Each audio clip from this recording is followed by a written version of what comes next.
欲しい。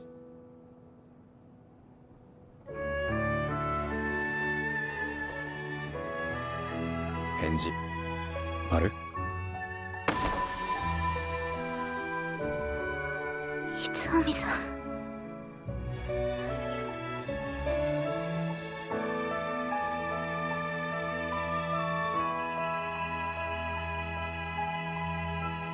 そっか。A Sign of Affection episode 6. And my friend, I love when anime do this right. And let me tell you what that is, but I want to make sure I'm very clear. A lot of anime do this, but they do not do it the right way. A lot of times you're sitting there like, the hell? You know? Not with this one though. And what that is feeling like halfway or a portion of the season, you know, or a portion into a season of an anime, it feels like this could be the last episode. And some anime do this, and then you're just left like, okay, you told me this big plot of the story, and you just finished it 3, 4, 6, 8 episodes in. We still have 4, 5, 6, 7, 8 episodes left. But when certain romance anime do this, and I think another good example, and then I'll bring it back to A Sign of Affection. Another good example of a show that did this was Hori-san. And to this day, I still hold Hori-san, to me, not the missing pieces, because I don't think the missing pieces is very good. I think that those missing pieces should have just been within this first season. They should have blah, blah, blah, blah. Okay, different show. But I think Hori-san, to me, is still the best romance anime out there. Because within, I think, the second or the third episode, if you go and watch that, the two main characters, the two main love interests decided that they were going to start dating.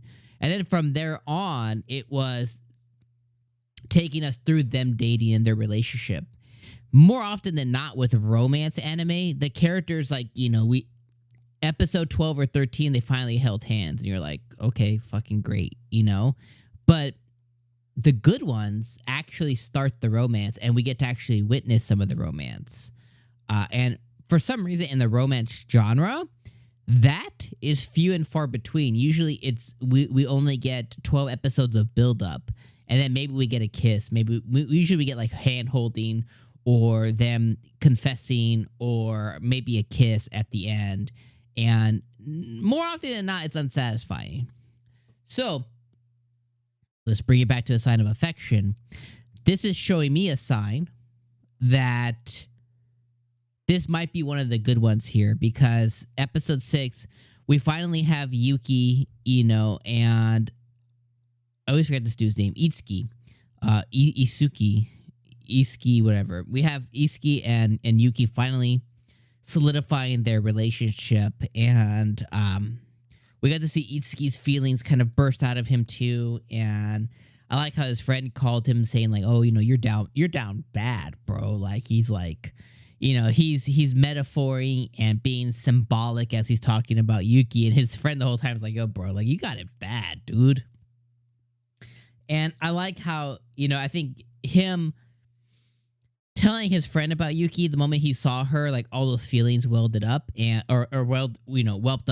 welded up, whatever you call it, or like, you know, basically came forth.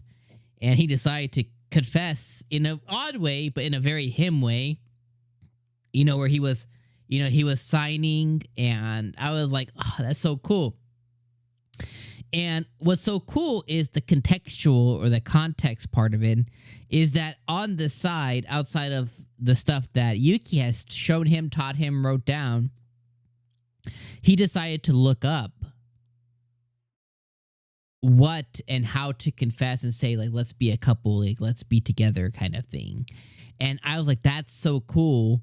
You know, as you should, if you're in love, you know, you should learn how to sign what you're trying to say. And I like how, very similarly to people who speak different languages, it's like, because we build up to an important moment. Let's say you don't quite understand each other yet, you know, but, you know, you begin to, you're attempting to learn this other person's language. Maybe they know yours, maybe they're doing the same thing, and maybe you're about to ask them to go out, or maybe you're about to tell them that you love them, or that you want them, you don't want to be married, whatever it is, taking that step and learning how to say that in that language that of the person that you love, I think is just goes to show you your meaningfulness and how much they mean to you. And it means a lot. And I think that this moment really resonated with me, and obviously really resonated with Yuki, because she was, obviously over the moon and like yes and stuff. And then she comes in, and you have them announcing it, and Rin and whatever the dude's name, the future boyfriend's name, the manager, they reacted to it, and he ends up taking her home, and at the end he can't get enough. I was like, oh, maybe he's gonna get it. Maybe this is a kiss. I thought we were building up to a kiss. He just wanted to hold her again, which it complete adorable. Adorable. Cute. Maybe the first day of announcing your relationship. Maybe you don't kiss the other person. I think in normal cases, I think pretty worldly. Pretty like around the world. I think like that's a good moment for a first kiss would be announcing your relationship. But they didn't do that, which is okay. I think we're going to get there. But, adorable moment that they shared. On the flip side, we have the 𝐒𝐻𝐿 stuff, talking to her mom, and finding out that they've been friends since, like, elementary or something. Elementary or, I think, elementary, high school. So, I mean, pretty much. So, they've been friends since, like, elementary. And he doesn't have her contact info. And I thought that was a little weird. It's like, okay, so you learn sign language. You know how to sign with your friend. But you don't have her phone number? Like, ever? In however many years you've known each other? Like, that's a little weird. That's a little sus. That tells me that they may have been childhood friends, but their distance is pretty large. And I think that he's gonna be a rival, and he'll probably, shake the bed. He'll probably, shake the ship a little bit. But I really don't think that him being involved is going to deter this special thing that Yuki and 𝐒𝐻𝐽 has. Like, I think he's just going to be a deterrent during this spring break, for us during the episode. And it'll probably just be next episode, but he'll definitely come into play. But yeah, him not having her info, very odd stuff, like very weird. So yeah, I don't know. Anyways, those are all my thoughts on Sign of Affection. 10 out of 10 episode. I loved like every moment. I was absorbed in it. And when you're watching a Sign of Affection, you feel, And I know that's kind of hard to explain, but like you feel. I feel absorbed. I feel feelings. I feel like when she's bursting in emotions, like I feel it. And that's what makes this show so special. So 10 out of 10. This show is awesome. And it's like, it's an experience.